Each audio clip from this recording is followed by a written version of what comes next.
So just a quick word about religion versus relationship that the Lord just revealed to me, and it was really strong and powerful, and so I thought I would get on here and share it. And I'm driving, so I'm just going to share this word. The Lord showed me that as He's been taking me through this relationship versus religion, that in the time of Exodus, which is the time in which we're living now, Moses did not know that he was in bondage when he was in Egypt. He didn't know that he was in bondage. To him, his life was normal. He went along with the flow. What he saw before him was just normal, and that's the way he lived.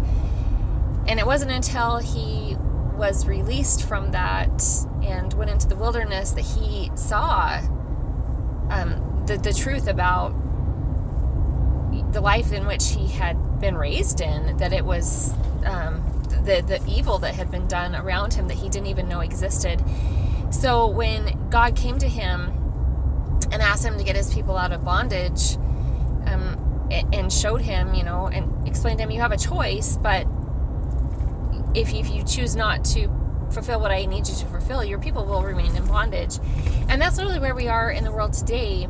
Is there are so many people that cannot see the bondage that the government, religion, this world as a whole has literally put them in. And because of that, when we try to bring to light for people to help them see, their eyes are so veiled because it has just been so infiltrated in them that they can't see it.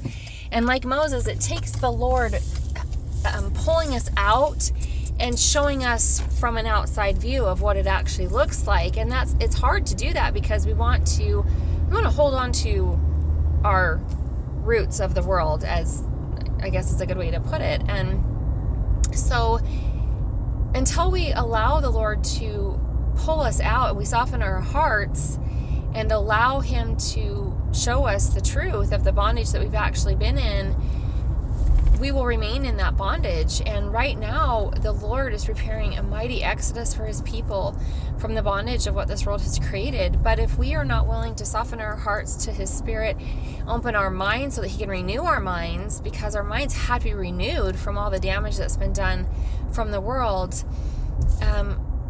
we will not be able to be part of this exodus. And if we truly desire to follow Christ and no longer man, we have to be able to allow Him to help us through this process and stop turning to man to do it for us. So just a word of encouragement that, as we get frustrated with those around us that we're like, why can't they see?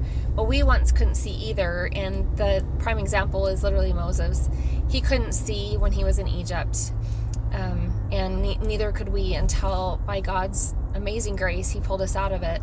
And so may we extend now that grace to others as God has extended it to us, that we may truly rise up as the body of Christ in love and no longer judgment, to help release these people from the bondage in which they're in. God bless.